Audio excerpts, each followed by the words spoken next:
Body को relax करने के लिए आपने दुनिया में बहुत से मसाज पार्लरों के बारे में सुना होगा, जहां पर खूबसूरत लड़कियां मसाज करती हैं और लोग भी इन हसीनाओं के कारण ही मसाज करवाने पार्लर में आते हैं। लेकिन अगर यही मसाज आपको कोई हाथी दे तो कैसा लगेगा?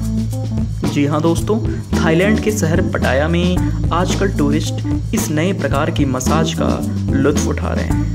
इस मालिश के लिए आपको सिर्फ एक चटाई या चादर की ज़रूरत होती है और बाकी की आपकी सेवा गजराज खुद ही कर लेंगे। अमूमन एक हाथी लगभग 3000 किलो तक भारी होता है। इस मसाज के लिए इन हाथियों को ख़ास तौर से तैयार किया गया है। उन्हें कुछ इस तरह से प्रशिक्षित किया गया है कि वे अपने पैरों और अपनी सूंड से धीरे धीरे आपके शरीर को मसाज दे सकें।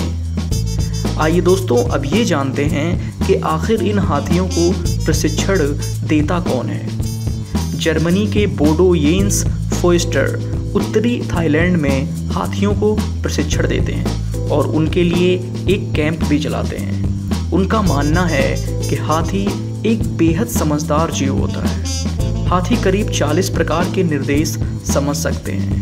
वे 80 से 100 प्रकार के वाक्यों को भी समझ सकते हैं और इतना ही नहीं, हाथी आईने में खुद को देखकर पहचान भी सकते हैं। बंदर और डॉल्फिन के बाद एक हाथी ही है जिनमें इतनी बुद्धि पाई गई है। फोइस्टर के कैंप में टूरिस्ट हाथियों के साथ फुटबॉल भी खेल सकते हैं और उन्हें अपने हाथों से खाना भी खिला सकते हैं। फोइस्टर का कहना है कि हमारे लिए प्रथम प्राथमिकता यह है कि किसी तरह इन हाथियों को रोजगार मिल सके।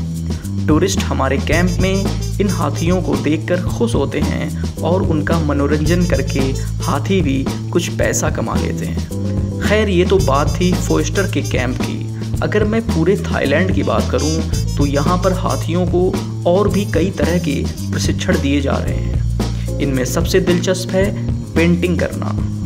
पटाया के नोंग नूच गार्डन में इन हाथियों को टी शर्ट पर अलग अलग तरह की डिज़ाइन बनाते हुए देखा जा सकता है। कोई हाथी ब्रश लेकर शर्ट पर दिल बनाता है तो कोई लव लिखता है और बाद में लोग इन टी शर्ट को 350 वाहत यानी करीब 500 रुपए में खरीद लेते हैं।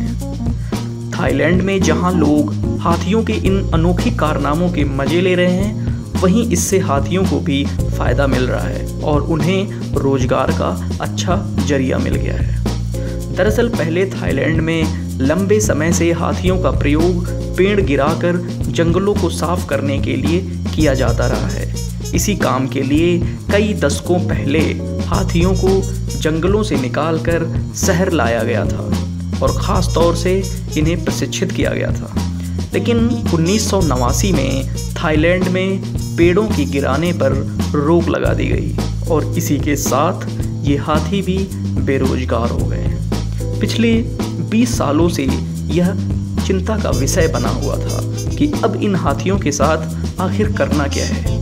इन्हें दोबारा जंगलों में भेजना मुमकिन नहीं था क्योंकि उन्होंने अपने आप को शहरों के हिसाब से ढाल लिया था।